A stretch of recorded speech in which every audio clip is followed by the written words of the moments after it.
No, her. Over your head, don't know what their next is on. Yeah.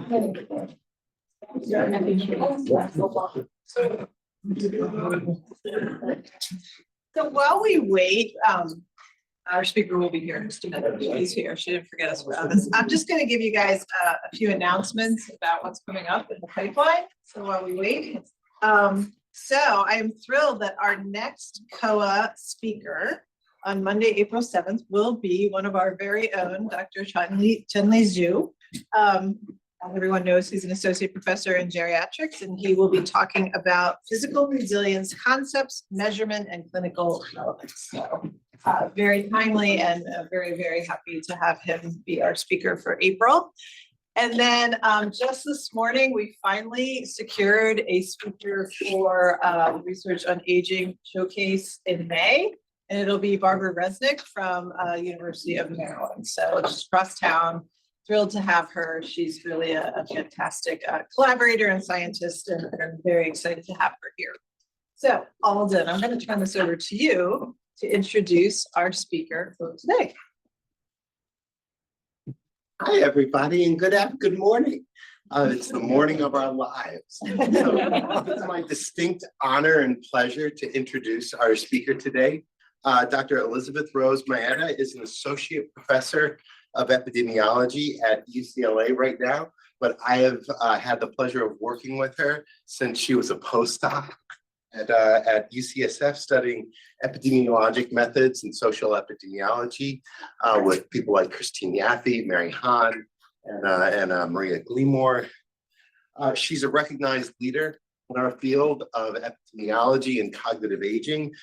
Elizabeth Rose has leadership positions at SER and at GSA, where she was the co-convener for the Epi of Aging interest group.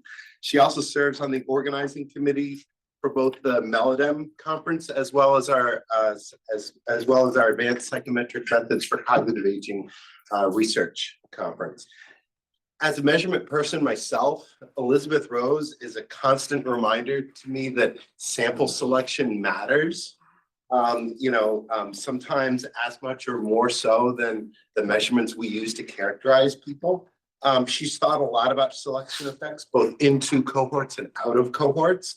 And her simulation methods to answer scientific questions is nothing short of inspiring. She's got really good papers on simulation, and you should check out the appendices to these papers because she includes her code.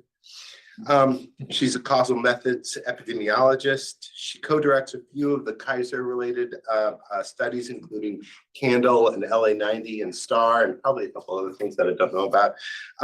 She has over 113 publications. I looked up your oldest publication that you list, where you're a first author.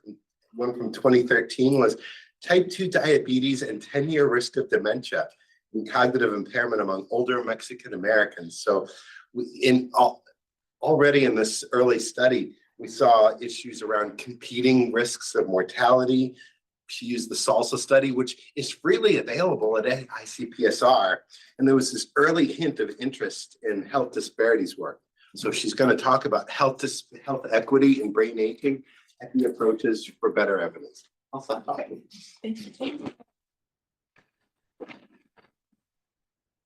Well, I'm so happy to be here today. Thank you so much for the invitation and the lovely introduction. So before I get into details about my research, I think it's helpful to think about what are the goals of health equity research, and maybe we're going to have to call it something else to get it funded in the near future, but I think that won't stop us from doing the work. And so broadly, I think we all agree that when we're interested in health equity research, we are ultimately interested in identifying the drivers of racial, ethnic, and other social inequalities of health to inform policies and programs to promote health equity. So it's really, whenever we're describing disparities or inequalities or inequities, it's really towards this goal of serving understanding how we can ultimately contribute to an evidence base to promote health equity. And then within this goal, individual research projects maybe descriptive, so we can describe the extent to which health inequalities across groups exist. And then we can then look, is this inequality larger or smaller over different settings or time? Are we making progress or are we losing ground? Are inequalities larger or smaller in states that have greater or smaller amounts of investments in education? And then importantly, we want to often evaluate the extent to which particular factors contribute to health inequalities. This is key to thinking about how to intervene. So we might ask, does the distribution of these social factors differ across groups, or does the effect of the factor vary across group as an effect measure modification? So I think all of these things, all these individual research questions fall under this broad umbrella of health equity research, and I'll kind of sample through a few different types of research questions today. So I am really interested in methodological considerations in dementia disparities research. And within this, there are numerous different challenges, but I'll focus on a few that I'm particularly interested in. One is obviously the diversity of study samples, and as Alton mentioned, I'm really interested in sample selection. So you can't study disparities if you don't have diverse groups. And then I'm really, really worried about how people end up in our studies.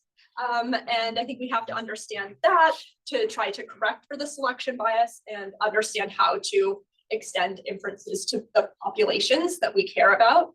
And one key thing I want to point out is that representation doesn't mean the same thing as representativeness. So we might need to oversample, for example, groups that make up a smaller portion of the population for them to be truly represented in our research studies. And then increasingly over time, I've been very worried about this selection into our research studies. Who do we actually see in our research studies, and how does this compare to the target populations we want to draw inferences about? I'm also interested in measurement of cognitive function, cognitive change, and dementia. So I'm not a measurement expert, but I collaborate with some measurement experts like Alton.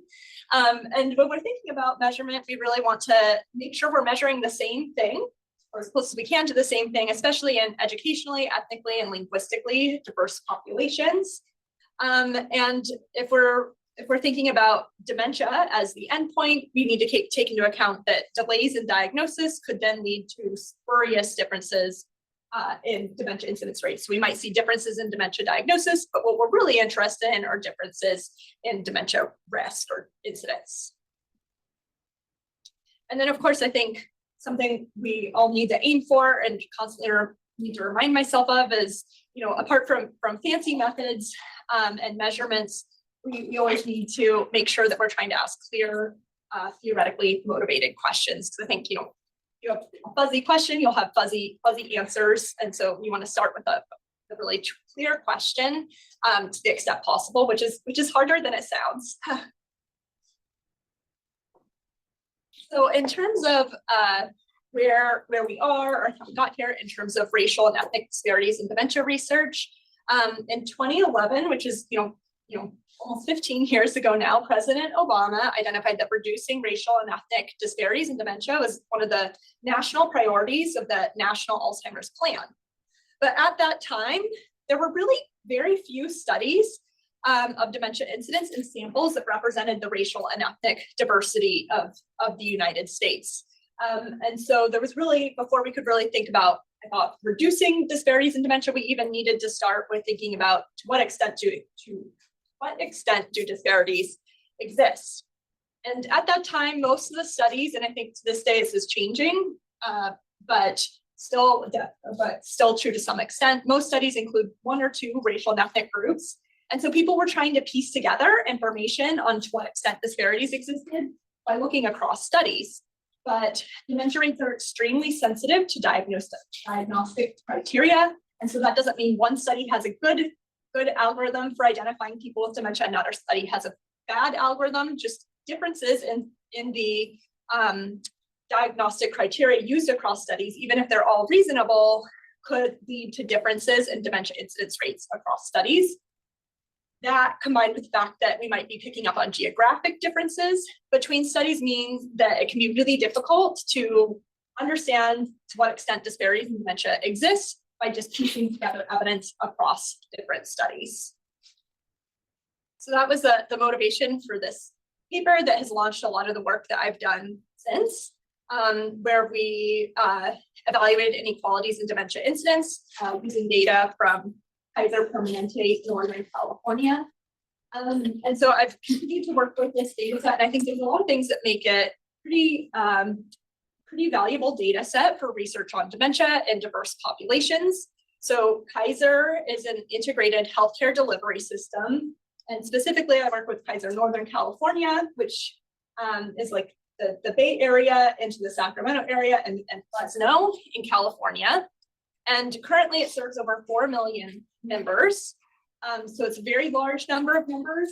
And the members overall do a pretty good job of representing the overall population of the region. Of course, underrepresenting people at the extreme scales of the income distribution. So I think those are people that we tend to miss in a lot of our primary data collection studies as well. And Kaiser members tend to be, when people join, they tend to stay members for a while. And Kaiser was also really on the forefront of moving to EHR. So Kaiser went system-wide with electronic health record systems way back in 1996, at least in Northern California. And so it means we have pretty long-term data on this relatively large, diverse population. And so we looked at dementia incidence between 2000 and 2013 in this sample, and we found the highest dementia incidence rates in people who are identified as Black or African American, followed by American Indians and Alaska Natives. We have intermediate rates in Latinos, Pacific Islanders, and non-Latino whites, and the lowest rates were in Asian Americans. And so this was really the first paper where we were able to look at these inequalities across multiple groups, all in one study. You'll see that the confidence intervals are really imprecise for Pacific Islanders, and it's because it was the smallest group, but we thought it was worth including because at that time there was no data at all on dementia incidence in Pacific Islanders. And we also looked at cumulative incidence of dementia. So those were incidence rates. Here, we're now looking at conditional on survival dementia-free to age 65, cumulative risk over the next 25 years. And what you'll see here is that even though we see variability in cumulative risk across groups, it's quite high in all groups. So even though we see lower dementia incidence rates in Asian Americans, our estimates were still that more than 1 in 4 Asian Americans who survived to age 65 could expect to develop dementia in their lifetimes. And so this work really led me to want to dive more into Asian Americans and specifically thinking about heterogeneity among Asian Americans. So we know that all racialized groups that we look at include really diverse individuals, and I was particularly interested in digging into this in Asian Americans. And so the first thing I did was using the data available in the EHR on specific Asian ethnicity, trying to dig into dementia incidence rates. And you'll see that we have other or unknown Asian groups. Those are people where we didn't know what type of Asian there were. And we saw some of this interesting heterogeneity and dementia incidence across these Asian ethnic groups, although dementia incidence was lower in each of the Asian ethnic groups than among non-Latino whites. And so I was really interested in digging into this a little bit more. And so for that, we turned to a subset of Kaiser members who answered one of 2 surveys in the mid-2000s where we had really granular self-reported information on race and ethnicity. So rather than relying on race and ethnicity coded in the EHR, we were able to look at the exact survey questions that people responded to in terms of identifying their race and ethnicity. These surveys were mailed to, I think, all adult Kaiser members who've been members for at least 2 years. I know my grandmother participated in this survey because there was a genetic component, and I remember she was very excited. She was like, Kaiser wants my DNA. Then we created this cohort and based off of people who answered the survey and then used the EHR data to follow this cohort. When I say cohort, it's an electronic record system cohort. through February 2020. And so here are our sample sizes in the four largest Asian ethnic groups represented in the sample. And these sample sizes make sense in the context of immigration patterns to the Bay Area.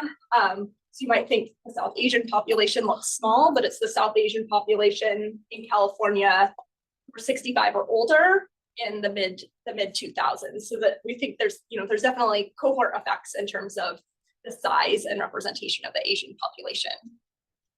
And so the first thing I really was wondering about is, are we seeing lower dementia incidence in Asian Americans because we just have this healthy immigrant selection? And so the first paper we looked at, and this is led by Dr. Eleanor Hayes Larson, who was a postdoc with me at the time, who recently transitioned to a faculty position at USC, and Joey Fong, who's an analyst in my group. And so we first started by just simply looking at dementia incidence rates when we stratify by Asian ethnicity and by nativity, so foreign born or US born.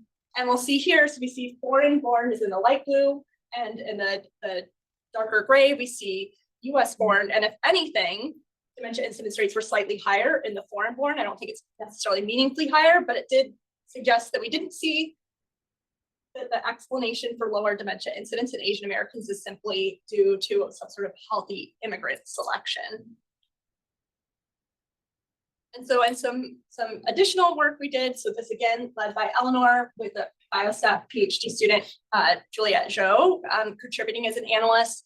We then started looking at putative dementia risk factors in Asian Americans, with the interest that the distribution of confounders, the confounding structure is probably a little bit different, we think, in Asian Americans. So there's really a lot of heterogeneity in diabetes across Asian ethnic groups. And so we started with diabetes. I got ahead of myself with showing you the results here.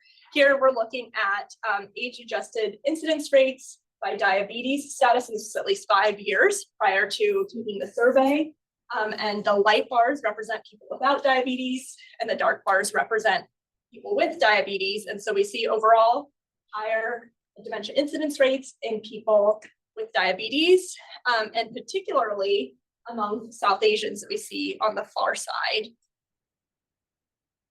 And so we thought this was really interesting. So given that there's also, not only do we see this larger estimated effect of diabetes on dementia in South Asians, but in Cox models we controlled for covariates, this was about like a hazard ratio of 2.4 in South Asians versus a hazard ratio of about 1.5 in non-Latino whites. So considerably larger effect estimate. And so given we have this very high prevalence of diabetes in South Asians in the US, and very larger estimated effect of diabetes on dementia, it really suggests that there's potentially a larger proportion of dementia cases in South Asians may be attributable to diabetes. And I think this is something that's interesting to dig into more. So trying to understand what this really means.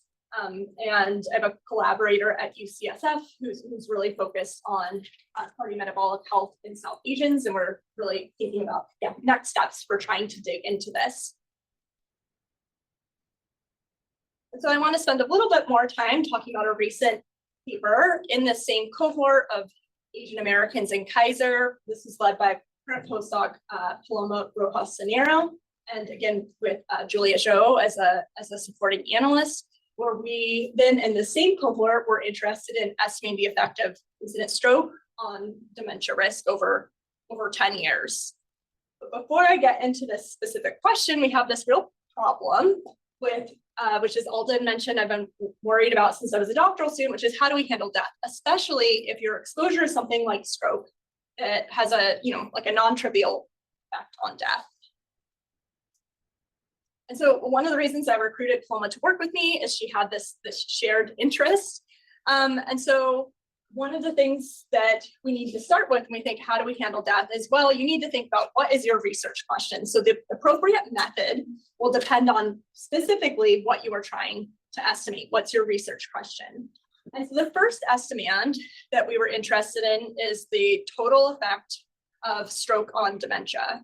And so this is the effect of incident stroke on dementia risk, including both the direct effect. So this arrow going from stroke directly to dementia, and the effect mediated by death. And when Paloma first brought this up to me, I was like, it's so weird to think of death as a mediator. What is this arrow from death to dementia? And so you can think of it as a deterministic arrow, where once you die, you can no longer get dementia.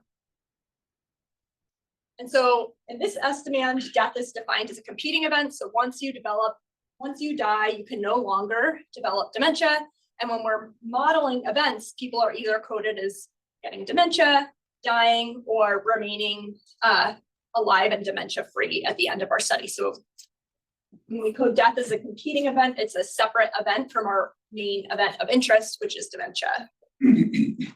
So you might think, I don't think that's what I'm really maybe interested in. So another estimand that somebody might be interested in is the controlled direct effect of dementia on stroke. And so there's a little bit more in the technical definition, but the intuition here is that this is the effect of incident stroke on dementia that's not influenced by how stroke influences death. So now I have this orange arrow here where we're just interested in the direct effect of stroke on dementia, and we don't want to think about the pathway through stroke killing you and preventing death as being part of the pathway that we're interested in.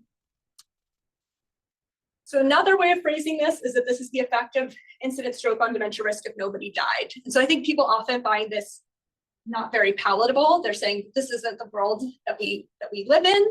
But I think it can be helpful then to look at multiple estimands, and you can kind of think about what are the possible things we can estimate, and what do we think, what sort of inferences can we draw from these different estimands. And so here, because we're trying to estimate this direct effect and we're imagining a world where nobody is dying over the study period. So it's not like we're making people immortal, but over this 10-year period, nobody's dying. We're treating death as a censoring event. And then, so our outcome at time t is coded as dementia or no dementia. So keeping in mind these two estimands that we're interested in, this total effect of stroke on dementia and the controlled direct effect of stroke on dementia, we again are using data from the Kaiser EHR. So we looked at incident stroke diagnosis in the EHR, both ischemic and hemorrhagic. And importantly, we were looking at incident diagnosis because we didn't want to look at people who had previously had a stroke and survived dementia free to make it into our analytic study. Our outcome was also dementia diagnosis from the electronic health records.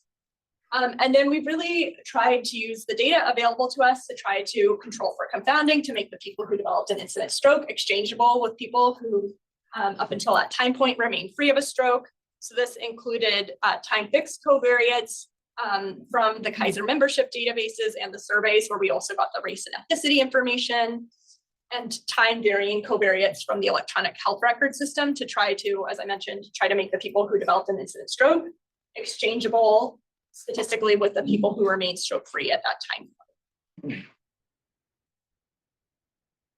So in terms of the specific analytic strategies we took to try to estimate both the total effect and controlled direct effect.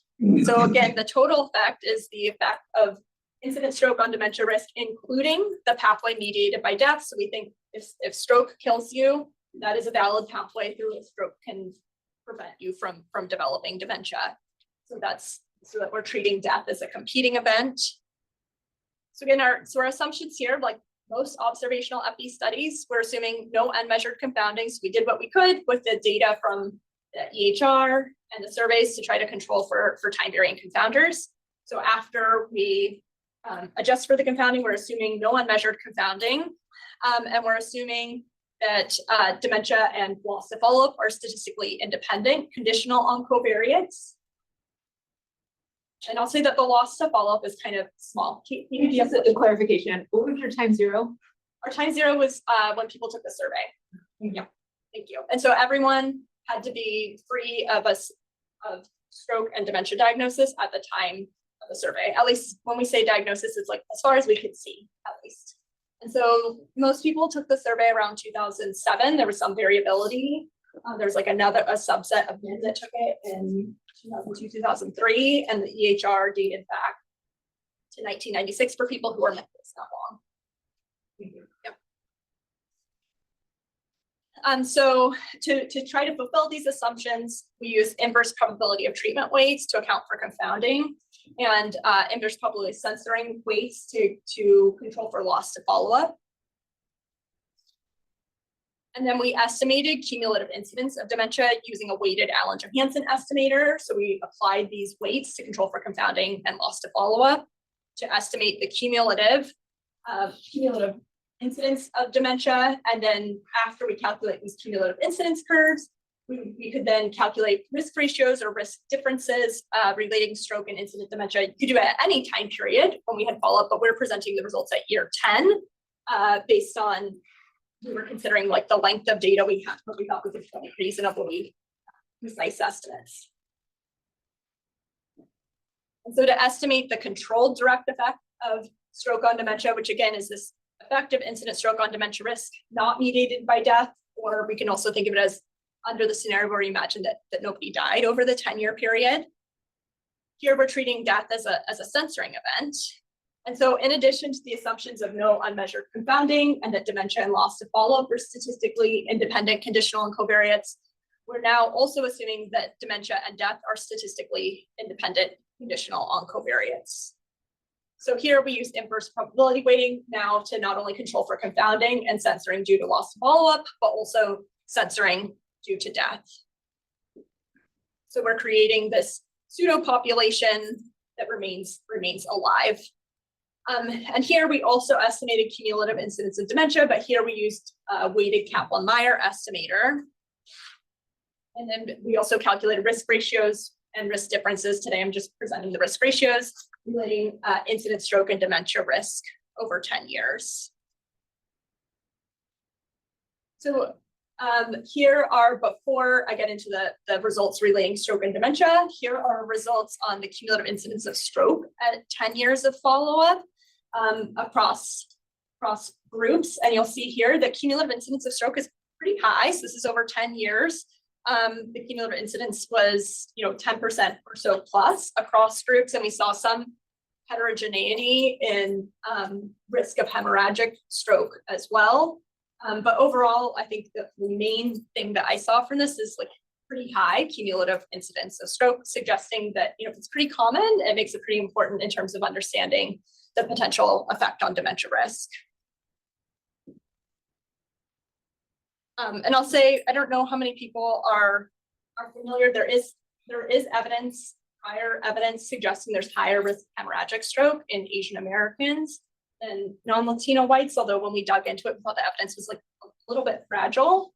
But I think, overall, we do see higher hemorrhagic stroke in some Asian groups, in particular Japanese Americans. I guess it's small on an absolute scale, but on a relative scale, it's big, since hemorrhagic stroke makes up a smaller proportion. So in terms of looking at the estimated effect of stroke on dementia risk, or the cumulative incidence of dementia, I'm showing you here just the results for Chinese Americans. So here is the cumulative incidence for the total effect using the Allen-Johansen estimator. So we have the stroke, people who develop incident stroke in the pink line, and incident stroke in the blue, and then the stroke free in the pink line. And we see these lines are really overlapping, which is kind of surprising. But if you remember, we're treating death as a competing event. And if somebody dies, that's considered, so part of this is this is mediated by death. And then here's the estimate for the controlled direct effect. This is probably what you were expecting to see a little bit more. We see higher cumulative incidence of dementia in the people who developed an incident stroke. So as I mentioned, from these cumulative incidence groups, you can calculate contrast at any time point. And so here, I'm showing you risk ratios relating incident stroke and dementia risk at 10 years of follow-up. And the orange are the crude or unadjusted results, and the blue are the adjusted results. And so you'll see here that even though we have like pretty big sample sizes for individual Asian ethnic groups, that the estimates are a lot more precise in non-Latino whites. We had a much larger sample size there.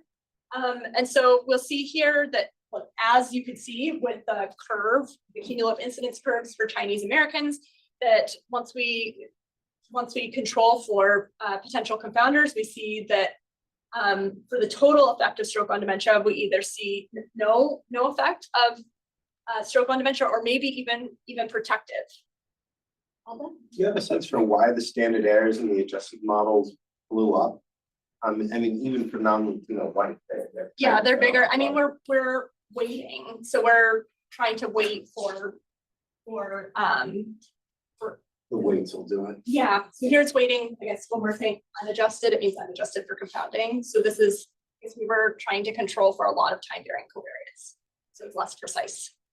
Yeah.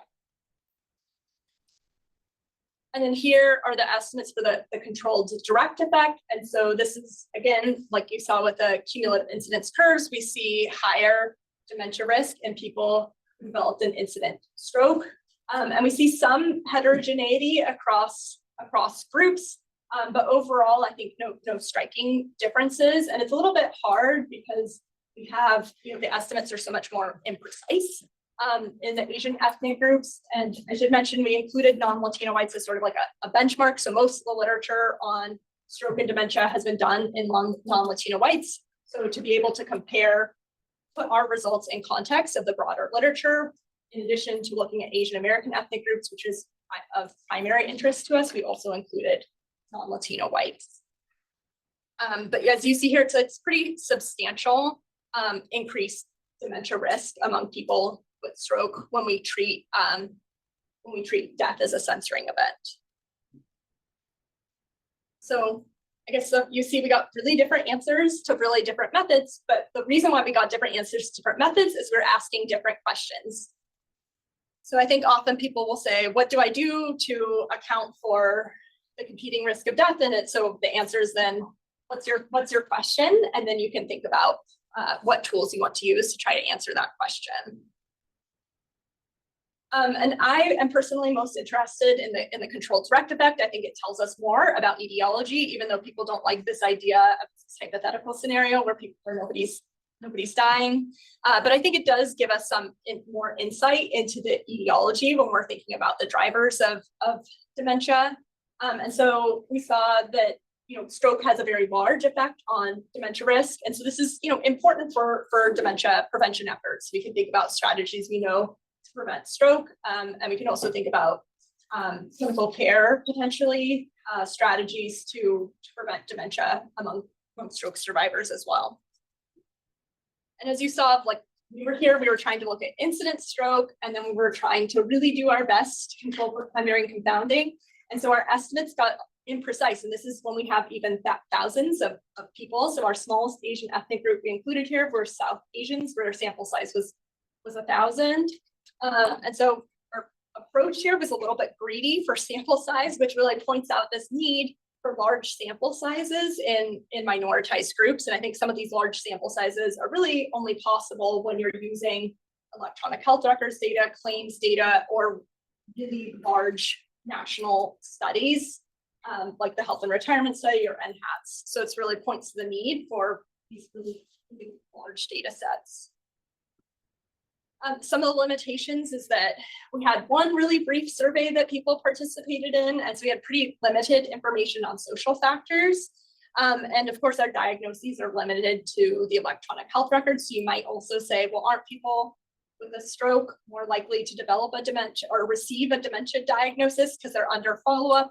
So I forgot to mention, we actually excluded dementia cases that happened within a year of stroke to try to prevent that diagnostic bias. And we also did some quantitative bias analysis, thinking about differences in dementia diagnosis in people with stroke or dementia. And so maybe the true effect is a little bit more modest, but I think there's still, even after accounting for potential diagnostic bias, probably a pretty robust effect of stroke on dementia, which is not completely surprising.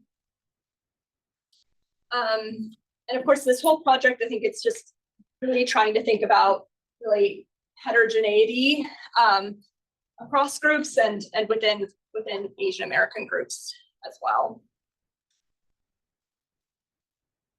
And so that work really focuses on different estimates for how to handle death when we have time to dementia as an outcome. And Juliet and also another student on our team, Rio Akezu, are trying to work on estimates for cognitive change in the presence of truncation by death.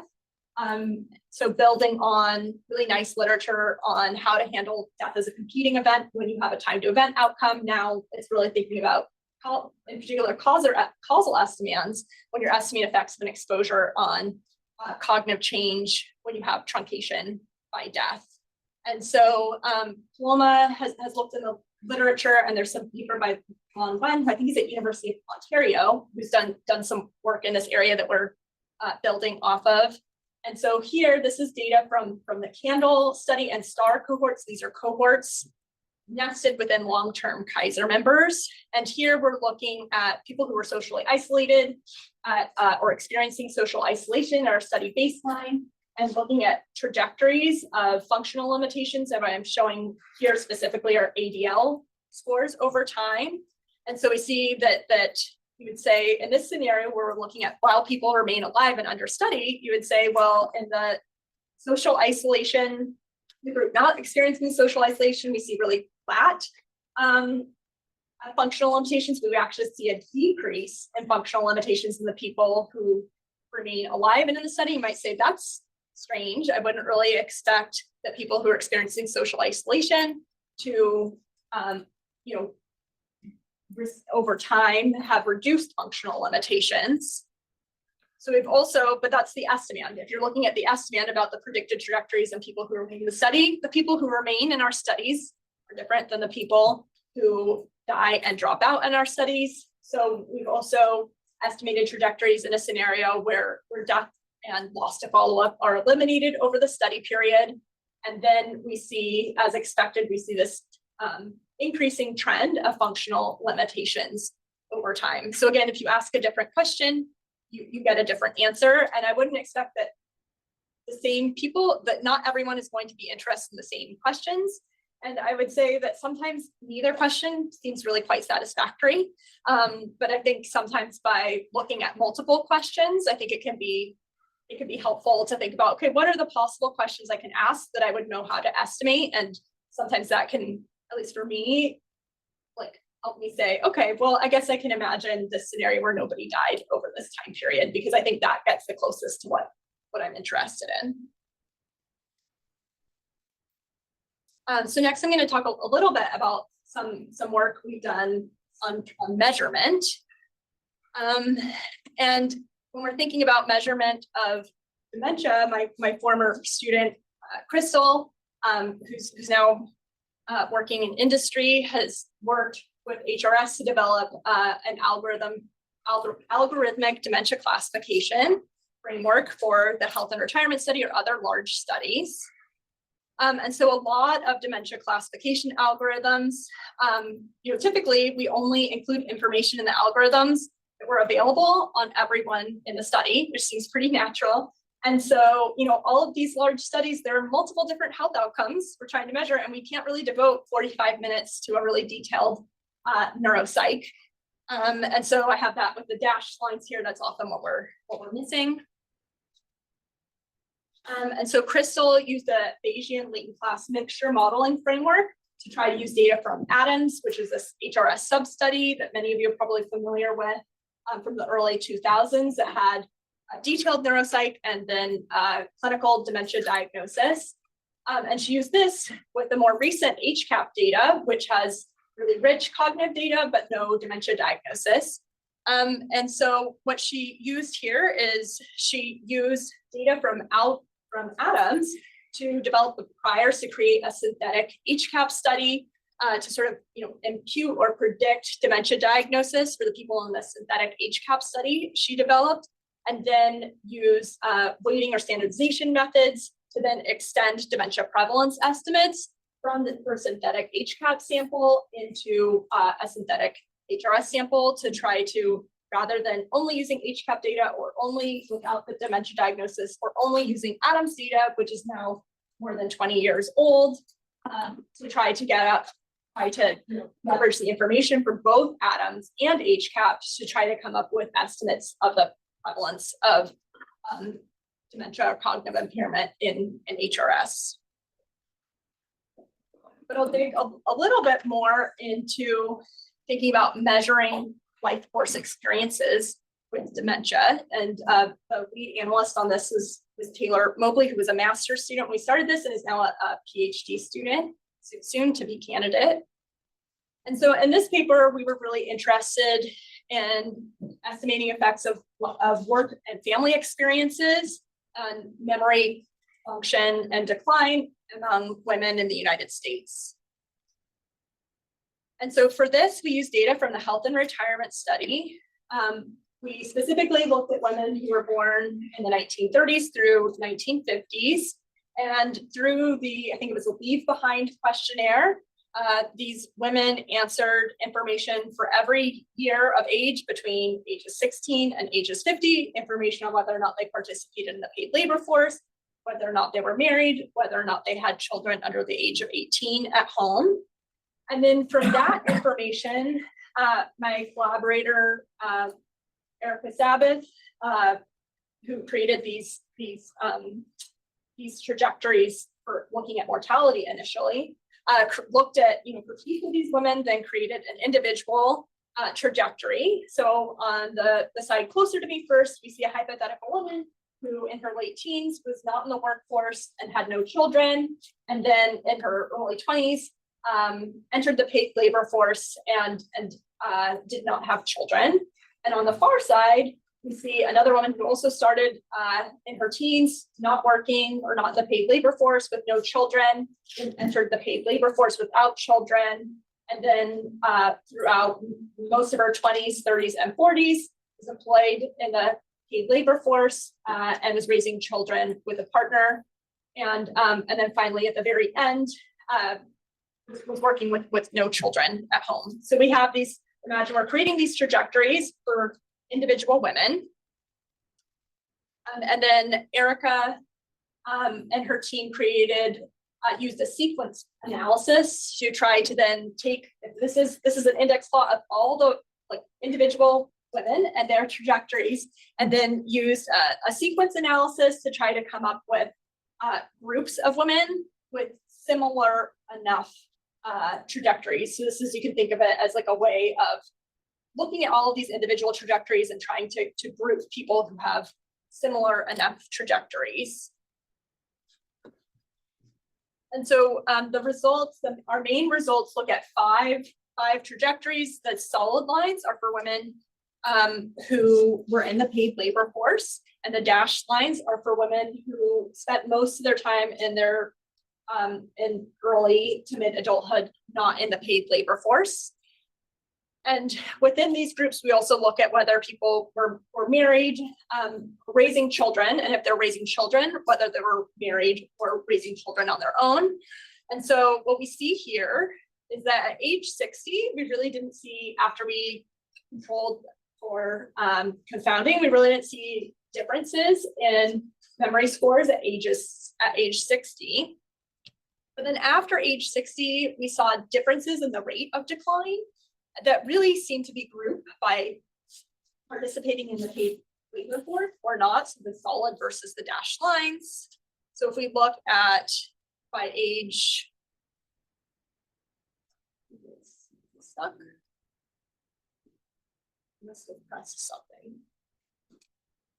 Oh, yes, okay. So if we look at age 70 here, if we look at the estimated memory scores for the women who are employed in the paid labor force at earlier ages, by age 70, the women who were not working for most of that time had already declined to that level at age 65. So to summarize, We didn't see big differences in memory scores at age 60, but we saw much faster declines in between ages 60 and 70 in the women who were not employed in the paid labor force at earlier ages. And I think it's really interesting to think about potential mechanisms here. There's of course always the potential for confounding.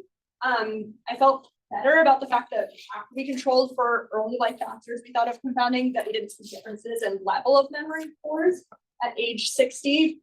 But I think there's of course always the possibility for residual confounding, but it's interesting to think about potential mechanisms through which work can be protective. Do you have a question? I have a question. So I'm assuming this might just be because it's a different generation, but were there not enough unmarried, non-mother women to have a different line for them? Because I love the idea that I would do cognitively better because I don't have somebody stressing me out. But I don't have a line there to assess that. So is Sorry, that the unworking and no children? no working, no children, no husband? Oh, okay, yes. Non-mothers, so for this analysis, if you didn't have children, we didn't care if you were married, basically. Oh, okay. Yes, so the working non-mothers, because we were really thinking of the challenges of raising children alone. So we were really thinking, so the marital status only was relevant if you were trying to raise children. Okay. Yeah, so you would be, if you're thinking about the child. Well, I'm still better because I'm on the yellow line. Yes, yes, the yellow line. Yeah. Thank you. Perhaps like a co-narrative to this. Down the road from you is Sherman Asari at Charles Drew. Mhm. And like he writes a lot on diminished returns hypothesis. I may have missed it, but like in terms of like the working people, like did you account for discrimination? Because in terms of like of diminished returns, like the hypothesis is it minoritize and protected groups. Yeah. The higher they go, the more discrimination they face and die earlier, which is like thousands of papers on. Yeah. Is how you see this in conversation with that. Yeah, no, I think it's really interesting to think about trying to disaggregate to look at like the benefits, at least the apparent benefits of participating in the workforce are probably not equally distributed across the population. Paloma, my postdoc who led the stroke paper, is really interested in looking at protective and also maybe not so protective aspects of work, because I feel like so much of the literature on work and cognitive aging, at least, is really focused on thinking like work must be good for you, right? Especially cognitively stimulating work. But of course, this is all work that people who have very cognitively stimulating work are doing, right? We're like, oh, we must be doing something right, you know? And so Paloma is really interested, yes, in thinking, she's particularly interested in Latinos in California and really thinking about, aspects of work that might not be so healthy for you, which I know people are doing more broadly in public health, but I think in cognitive aging, we've been so focused on, particularly when we think about aspects of work, protective aspects. And I think what you were touching on is like, aside from type of occupation, thinking about across racialized groups, there could be stressors that people experience from being in the workplace in terms of experiencing discrimination that I think could be interesting. I think we didn't have the sample size to disaggregate by race here because we were limited to the leave behind questionnaire sample. But I think it's really interesting to look at heterogeneity across groups. I think I'll mention, we also did analyses. This is not your question, but I thought No, this is great. I love this. We also did analyses where we looked at like whether women continuously worked, spent a little bit of time out of the workforce and re-entered it, or spent a considerable amount of time out of the workforce and re-entered it. And those trajectories for those groups were very similar. So that's why when I'm presenting it here, I've collapsed all the working mothers together. So next and last, is that okay? No, I love how you brought up the Latinx community. We see in terms of like assimilation and acculturation, even though like they've done better in certain areas, like they've coping strategies like I'm gonna report like poor health behavior like smoking or cutting, whatever the case might be. Is also like the same in terms of women, like where they are in terms of like corporate life or like working life and things like that. Have have you seen like also increases in coping strategies? Yeah, I think that's an interesting direction to go and trying to think about what aspects of work, I guess there's what aspects of work might be good for you and why, and is it uniform across groups? When we were thinking about what aspects of work might be protective here, I think so much of the literature, and specifically thinking about the fact that I'm looking at women here, women who were born in the 1930s through 50s. Sure. One of the things we're thinking of is, of course, I think so much of the cognitive aging literature is like cognitive stimulation from work, but you might also think about the social interaction. So having some identity outside of motherhood, potentially, for women who are mothers. And then also thinking about some financial independence. So there's also the possibility that women who are not working could not get out of, like if they were in a less than ideal partnership, it would be much harder to get out of that partnership. So it's like there's the actual aspects of work, and there's like the some degree of financial independence might also come from it that could be beneficial. So these are things you can't really think, mechanisms you don't think so much about if you're looking at men, that are relevant for women. But so I think it's interesting to think about potential mechanisms and potential heterogeneity in effects. And Alden? Yeah, no, this is a really neat graphic. I like this kind of shifting to a different conversation. It's impressive that you found that workforce participation in the workforce is a predictor of cognitive decline. I mean, I'm thinking there should be reviews on this, and this should be in the Lancet dementia risk factors paper. But what's astounding to me is that the baseline level, there's no difference in baseline level. Is that like this memory score? It's probably immediate delayed word recall. It's Z-score, but why is there no difference in level? Well, this is after we controlled for covariates. So before we controlled for covariates, so before we controlled for covariates, there were baseline differences, or differences at younger ages. Okay. But still, like often we control for covariates and we still see these differences. So these plots are among people with an average level of all the covariates. Yes. Or something like that. I can't remember the exact reference values we used.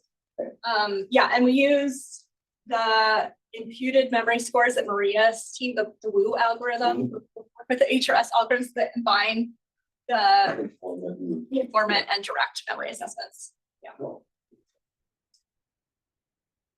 And then some current measurement work that we're doing uses data from, I guess when I say measurement work, there's like people who are measurement experts, and this is like, we're trying to think about how to measure what we think are relevant life course experiences for dementia.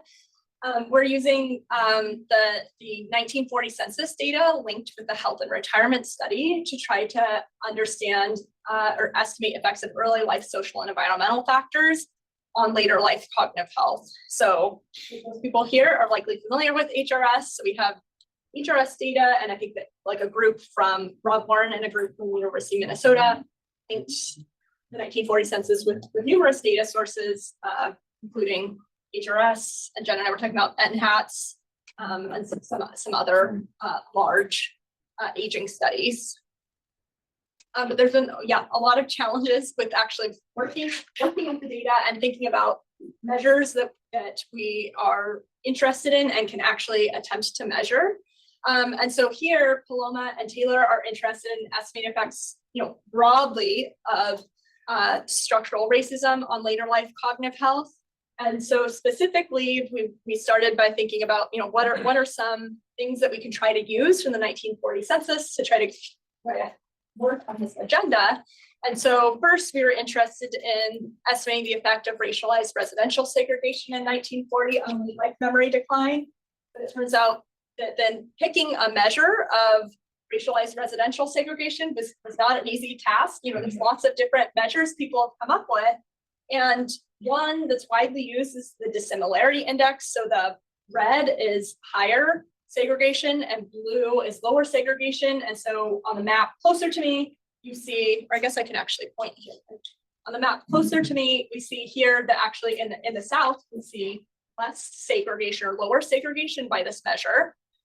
And then there's a measure here that looks at, it's called the next door neighbor segregation measure that looks at, more or less the probability that your next door neighbor is your same race or a different race.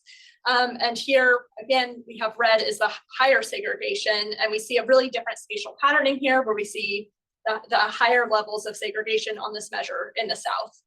And the white has to do with areas where we didn't have enough data to calculate the measures. And I think these county as the level, if you're thinking about like the size of the splotches here.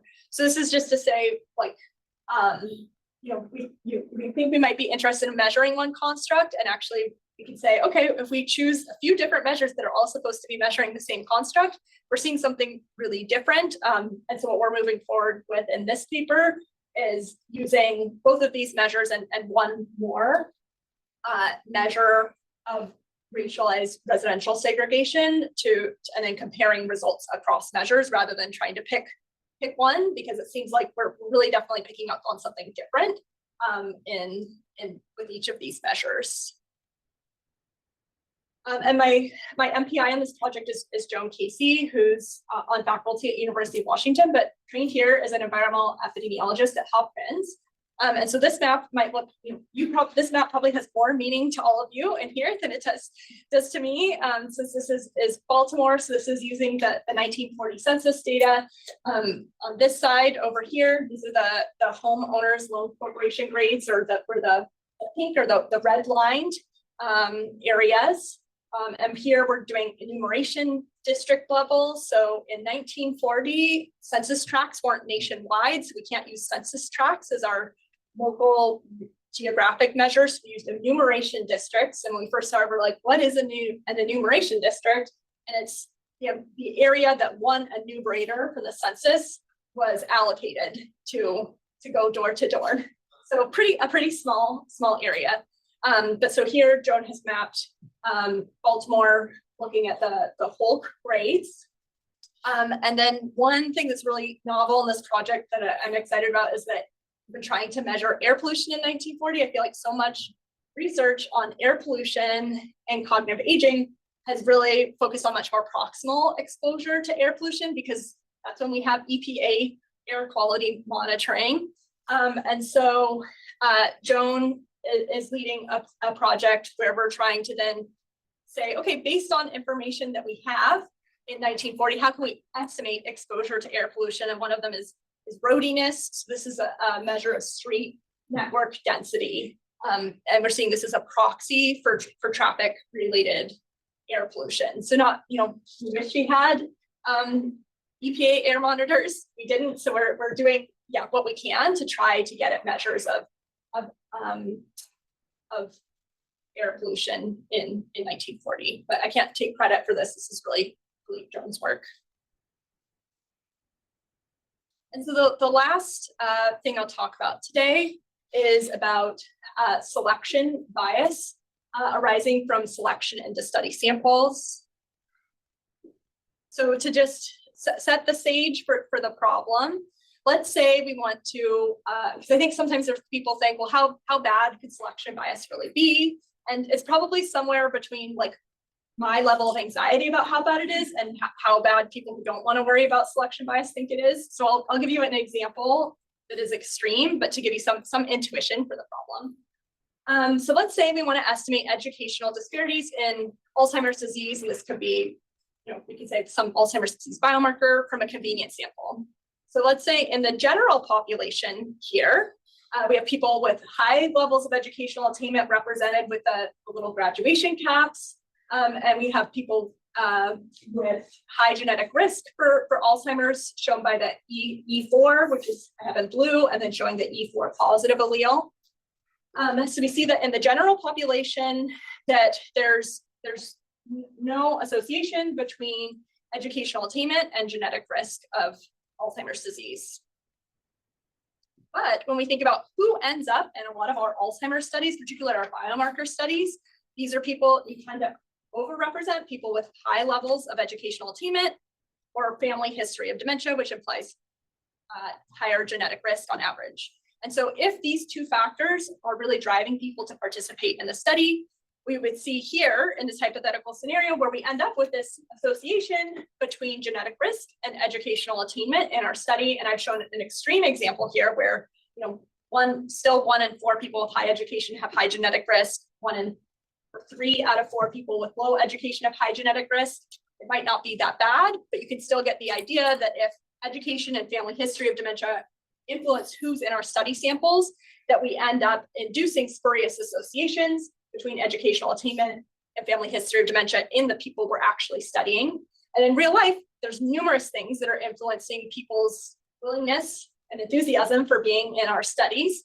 And so the selection process is much more complicated, but you could imagine if this was your study and you were asking a question about educational disparities in Alzheimer's disease, you can see you would probably get kind of a distorted answer if you were doing it in this study sample. So in terms of research on selection bias and in aging research, when I was a postdoc, I first started doing simulations to quantify bias. And there I was really interested in selective survival. Initially, I was really interested in selective survival after people were in our studies. And then I became interested in selective survival before people even make it into our studies. And most of that initial work was like intended for epi audiences. Then I really worked on trying to then communicate these simulation methods to broader clinical audiences. And looking at substantive questions and trying to then explain the simulation methods to people who, you know, probably have no interest in ever doing a simulation study. And then more broadly, thinking about how to get other people to think about selection bias aside from my specific research questions more broadly in the field. And more recently, I've really been thinking about selection into the study samples themselves. And then I'll talk about one of these studies in a little bit more detail. And then finally, Eleanor, my former postdoc, led a little bit of work for developing some new estimators since we realized that the existing estimators couldn't really solve all our problems. So I'll start by focusing on this paper that was really led by Eleanor Hayes-Larson from my group, where our goal was to try to estimate prevalence of cognitive impairment in the California population, and then race and ethnicity using data from the Candle study, which I'll talk about. So broadly, we know that study samples often differ from the target populations we want to draw inferences about. So I show you that little scenario about about education and family history. So we think our target population is the population about whom we want to draw inferences. So we're trying to contribute to a body of evidence that can help us understand the distribution of states of health and disease and the drivers of health and disease in that target population. And then there's some sort of process by which people actually end up in our studies. And that this selection process, depending on what the selection process is, it can lead to incorrect conclusions about the burden of disease if you have a descriptive question, or effects of risk factors if you have a causal question. And so we're interested in then using transportability methods to model the selection process and extend the findings back to the target population we care about. And so I'll say that the methods we're using are called transportability methods because we're going from a study sample to an external target population representative sample, but conceptually we're generalizing. So we're imagining that our study sample is, even though it's statistically or data-wise not nested in the target population, it's conceptually in the target population. So the Candle study, or Kaiser Healthy Aging and Diverse Life Experiences study, is nested within long-term Kaiser members. So these are people who were Kaiser members in the 1960s and 70s, and some of the exams continued into the 80s and early 90s. And so these were clinical exams where people had some biomarkers, filled out some questionnaires. And then the Candle participants, where people were recruited and were still members in 2017, So these people who participated in these original exams, and both my parents actually participated in these clinical exams when they were younger. They're not in the Candle study because they didn't live in the catchment area. They're no longer Kaiser members. We live out of the Kaiser area. So we recruited these long-term Kaiser members, and we didn't require that they were consistently members, but a lot of these people were continuously members. And so we have to use more data for them. And so the idea here is that we have kind of a traditional cohort study nested within electronic health record system with some linkage to survey and biomarker data from several decades ago. But in this paper that I'm presenting now, we're just using data from the primary data collection portion of Candle to try to describe the prevalence of cognitive impairment. And I'll say right now we're we just finished wave 4 of data collection and are about to start wave 5. So our target population, so this is part of the, formulating a well-defined research question, who do you want to draw inferences about? So that our target population were California older adults, so age 65 plus. Candle enrolled approximately balanced numbers of people who identified as Asian, Black, Latino, or white. And in Candle, so there's a little bit of this back and forth between our target population and who do we think we can draw inferences about, who's in our sample. So our sample is restricted to people who spoke English or Spanish.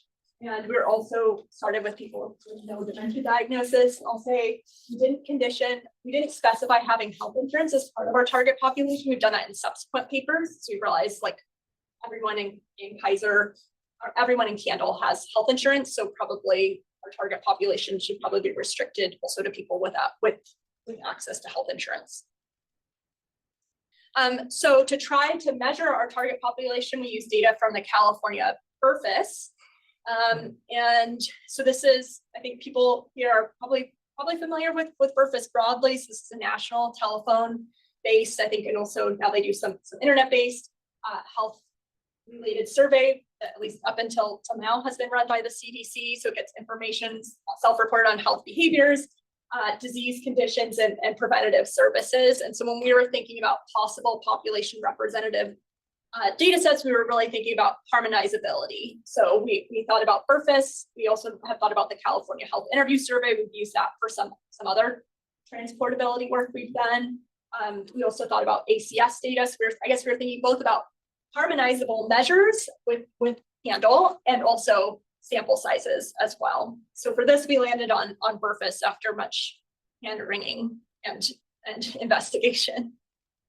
So the general approach for the studies, we harmonized variables from Candle and California BRFIS. So when we say harmonize, we're saying we're trying to get measures in common that we think influence selection into the study and influence risk of cognitive impairment. So we tried to get as many of those measures as we could that were in common between Candle and STAR.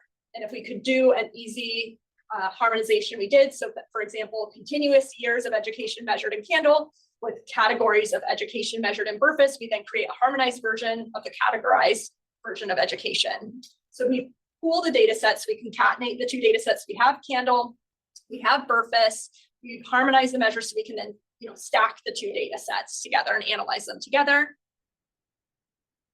We then just start by descriptively looking at the differences between the Candle sample and the California population represented by BRFIS. We then developed selection weights in this pooled data set. And on the next slide, I'll talk about these weights. And then we iteratively tried to evaluate the differences between the Candle and BRFIS population after applying these weights to try to come up with our best weights, the weights to do the best job we possibly could to make the weighted Candle sample mimic the distribution of covariates in California BRFIS. And then once we settled on our weights, we then applied the weights to Candle to extend the findings to the California population of older adults who are represented by BRFIS. So the variables that we harmonized, again, I said we were looking for variables that are associated with cognitive impairment and differ in distribution between, or potentially differ in distribution between Candle and our target population representative sample of California BRFIS. So we ended up after, combing through all of the variables, feeling that these were variables that were measured in both studies, that we thought fulfilled these criteria where we thought we could harmonize the measures. And when I say harmonize, it's like direct harmonization. And so we use these variables to calculate selection weights. And specifically, we calculated inverse odds of selection weights. And so what we did here is in the pooled data set, we then, everyone with a candle, we can do it having a 1, and then we're modeling probability of being in candle. And conditional on covariance. And so what final covariates made it into our weights, we included in the end a combination of sociodemographic and health characteristics. So here are first our results in comparing standardized mean differences in candle and star. So this is a way of looking at the differences in means in covariance and candle. When I say candle and star, I mean candle and purpose. And so I have different dots across different racialized groups. And so you can see here there's some variability across groups, but generally before we did anything to weight, we saw that candle is older, had higher levels of education, higher income, and overall we thought slightly healthier than the California population. And then once we applied the weights, and I'll say, so what we're looking for is trying to get as close to 0 as possible. So 0 means no difference between the groups. And you'll see here that probably we had the biggest differences in Latinos, which I think is not surprising when we're thinking about selection into who has access to healthcare in California. It makes sense that we have bigger differences in candle for Latinos than for some of the other racial and ethnic groups. And so after we applied our final weights, the candle participants much more closely resembled the California population. So we're seeing these standardized mean differences shrinking in towards 0, even for the covariates shown here in the shading that weren't included in our final weights. So the goal here is that hopefully we're doing a good job of also, like, there are unmeasured variables that probably influence cognitive impairment, that hopefully by controlling or accounting for these measured covariates, that we're hopefully also additionally making candle mimic the California population on characteristics that we haven't measured. That's the goal. And so what we see here are estimates of prevalence of cognitive impairment in candle before weighting in the gray, and then after weighting, we're trying to extend the estimates to the California population in blue. And what we see here is first, overall, we're seeing after we generalize to California, we see a lower prevalence than before we weighted. And I think that's because, first of all, remember, candle was older on one hand. So this is just crude prevalence. Candle was older. And then also we saw here that, we in candle, we have approximately balanced numbers of people who are Asian American, Black, Latino, and white. So we have overrepresentative relative to the California population of some higher risk groups.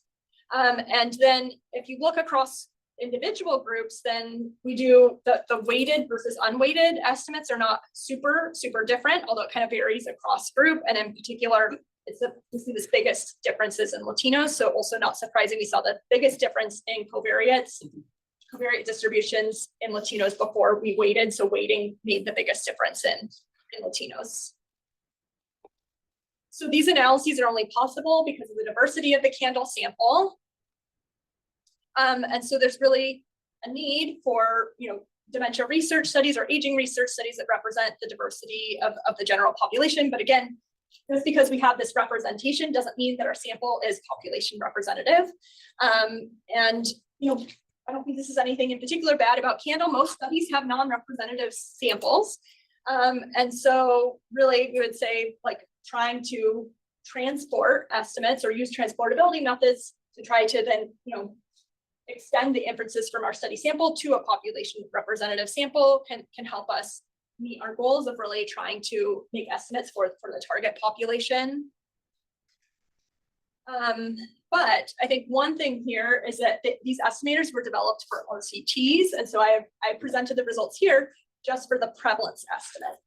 And so we weren't estimating any contrast in these results here. And when we thought about estimating contrast, we really realized that a lot of the estimators for the RCTs hadn't yet grappled with some of the problems that we haven't that are unique to observational research. So we might say, what are some of these challenges with observational data? Let's think of a hypothetical example. Let's say we're interested in estimating the effect of college degree attainment on cognitive function among California adults age 60 plus. Let's say this is like a simplified DAG. The real DAG is probably much more complicated, but we're interested in estimating the effect of education or college degree attainment on like cognitive function. We think that our exposure influences selection into the study sample. So this is something you don't have to deal with in RCTs where we're assigning people a treatment. And then we also think that mediators, so things on the causal pathway between our exposure and outcome, also influence selection in the sample. That's again something you don't have to worry about with RCTs. And then we also have confounding, but again, something we don't have to worry about with RCTs. And so some of the existing estimators don't handle confounding. Then because they were developed in RCTs, the estimators assume no selection into the study on the exposure or mediators. And so Eleanor and Juliet then tried to work on trying to think about, okay, what are some estimators that we can use that will be valid for several DAGs that we think are relevant for observational research. And so we really, defined our estimands. So just going over this at a high level, defined our estimands, detailed assumptions needed for identification in observational data. And Eleanor and Juliet developed 5 novel estimators, so just like slight tweaks to the existing RCT estimators to address our problems, and then demonstrated the estimator performance with simulations. And so here were two potential scenarios we're interested in, and the difference is that in scenario 1, we don't have selection on a mediator, and in scenario 2, we have selection on a mediator. Just accidentally forwarded through. So the formulas are too overwhelming for just glancing at initially, but just so you know, like we had an inverse odds of selection weighting estimator, which is what we used in Candle for the prevalence estimates. Also outcome modeling or G computation estimators, and then doubly robust estimators. And so here are the initial results, or here are the results. First here, we have it by these 2 different scenarios for these 2 different DAGs that I mentioned. And you'll see here that the estimators, okay, I'm gonna stop trying to point because I'm accidentally forward. You can see here, so the gray is in the study sample before we applied anything to try to extend inferences to the target population. So you can see we have some bias there when our estimate, what we're trying to estimate is for the effect for the target population. And you see that the estimators that Eleanor and Juliet derived are unbiased for both of these scenarios. And then you can compare with the estimators from the RCT literature, which are biased in particular for the scenario where we have selection on mediators.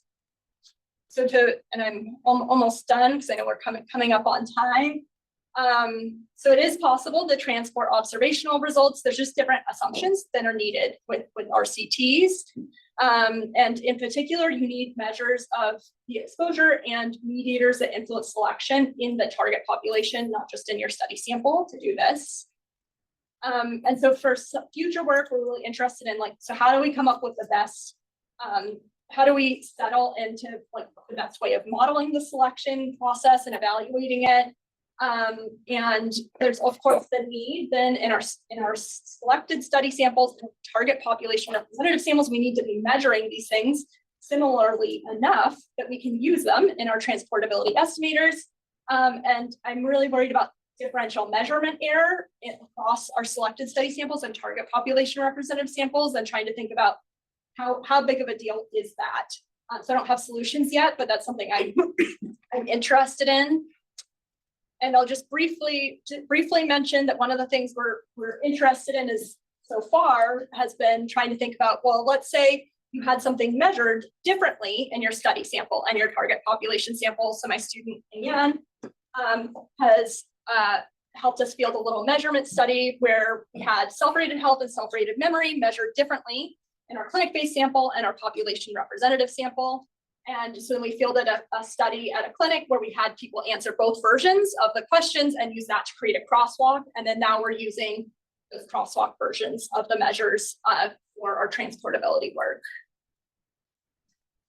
So I'm happy to talk about anything people want to talk about in our short remaining time, but in terms of future directions, I'm, still continue to be very interested in thinking about the importance of the diversity of study samples, and thinking critically about how people end up in our study samples and tools to try to remediate biases from who ends up in our study samples, and contribute to be very interested in measurement, and in particular, I'm very interested in algorithmic dementia classification, thinking about diagnostic bias.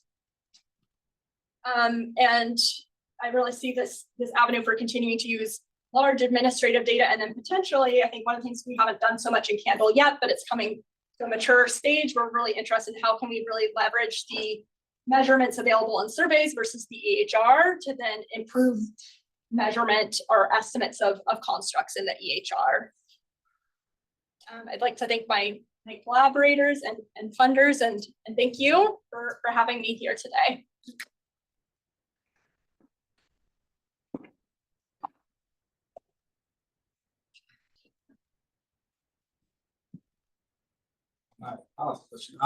Great talk. Wow.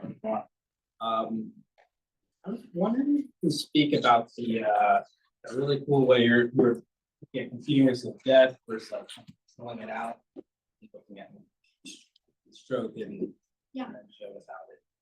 And I was wondering if you could speak to like why you think you saw differences. You're talking about etiology. Was there anything else? Because what popped into my mind was like, oh, you're capturing maybe a delayed diagnosis, and then you're taking death out, you're removing that delayed diagnosis, maybe like racial discrimination, things like that. So I was wondering, speak to more. Yeah, I mean, we tried to not include any dementia diagnoses that happen within a year of stroke. So that means that like anyone who died immediately after a stroke. Yeah, but I guess we're not even capturing, that's not even contributing to, I guess, the differences in the two estimates there. But sorry, so you were asking about differences. I was just thinking like, if you're taking away the that and Yeah. what do you call it? The Control direct effect, yeah. Yeah. Yeah. Then maybe like you're getting also like something like that of like what is that compounded with the risk of that, but like maybe those people, whoever are actually getting diagnosed with dementia later, or for some reason like have a more severe diagnosis because of discrimination. I was just wondering if those two analyses and contrast to those two are capturing something like that. Yeah, I mean, I've been thinking, I'll have to think about that some more, because largely been thinking the contrast between them is like, if death kills you, then you can't get dementia, and that's like a valid, that's valid if you're just trying to estimate like the total effect, like that's a valid pathway. Whereas in the controlled direct effect, we say we're trying to circumvent that problem. So the way we circumvent that problem is we weight the sample to keep everyone alive in some way of thinking about it. Yes, they're not closer to death, right? If they are, because they got a delayed diagnosis. That's what I was like thinking. Maybe you're actually, maybe not. I don't know. Yeah, I mean, we still are only, I guess, not seeing the diagnoses of people who are alive, and then weights to kind of think about the people who died. So I think we can't capture, I'm trying to think about like the delays in diagnosis. Yeah, that's an interesting question. I have to think about it some more.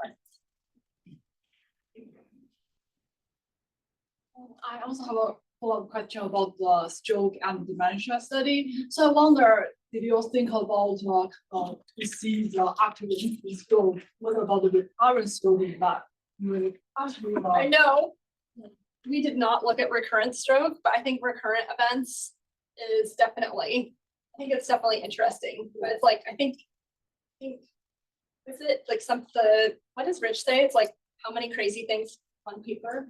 is Only something- one. Yeah, Right? one paper, so not that it's so crazy with it, but like when you're challenging yourself to deal with one issue in one paper, so thinking about competing events and recurrent events in one paper is more, but I think it's definitely relevant to think about recurrent strokes. Yeah, good question. We agree with the reviewer and we think that's a great opportunity for a future direction. Yeah, I think that's an interesting direction to explore. You should collab. There you go, right here. And another one is, I wonder in that study, we use the stabilized weight or just because stabilized weight may help you wherever you are on this interval. Yeah, I don't know, stabilized, But that's a question I'll have to ask Paloma. or yeah. Yeah. I don't think that's anything we could do to further and enhance precision, but I think they're stabilized, but I'll double check. Okay, yeah, like just a suggestion. Oh, fantastic. I didn't catch the last part about the, you mentioned it earlier about the age, of the sample. I was just wondering, you didn't have incident estimates, you had prevalence. What was the, lowest mean age? Was it in their 30s or 40s, 50s, 60s? Yeah, for the prevalence estimates, that was once people were in handle, so they were 65 and older. 65 and older? Yeah, 65 and older. Yeah. And yeah, their prevalence estimates, we are working on the algorithm for dementia probability scores for incidents. So that's next. Wonderful presentation, thank you. So I was wondering about similarly, we're looking at Candle versus BRFSS. I don't know, how representative is BRFSS? Yeah. Because It's supposed to be, I don't know. it's probably not perfect. So I mean, I Yeah. think with all of these population representative studies, it's probably not perfect, but I guess it's like as population representative as we think we can get. Yeah. Because I think it's very interesting that you saw the biggest difference between with the Hispanic Yeah, population. which Because, purpose probably might do the worst job of measuring, you know, as well, well. but in NHATS, it's been very difficult to get them to agree to participate. Yeah. And whether that's for, you know, reasons concerned with citizenship or whatever it may be. Yeah, it's Yeah. difficult to get that to be. Yeah, that's representative. interesting because yeah, I thought about, yeah, in Candle, we're requiring that people are long-term Kaiser members. And so we think that we probably have the weirdest selection for Latinos, but I think you're right, probably Burfus probably has the hardest job representing Latinos as well, like I just think any it's a study. hard population to Yeah. capture. Yeah, I think you're probably right, so. Yeah, I have a question about the stroke, incident stroke and incident dementia as well. I think I may have missed this, but you mentioned like the time zero is when people take the survey. So did you treat the incident stroke as like a time? Oh, no, varying? sorry. Yeah, it's a time varying exposure. So the time zero for the study is like we started the study when they took the survey, but then stroke is a time varying exposure. So people start contributing at risk to stroke after getting a stroke. Okay, so there is a realignment of the time scale. Yes, there's a realignment of the time scale. Yeah, so it's not ever versus never incident stroke. We looked at the time varying incident stroke. And so people they contribute to time before they have a stroke to the stroke free group. And then once they develop a stroke, then they start contributing to the stroke group. Yeah.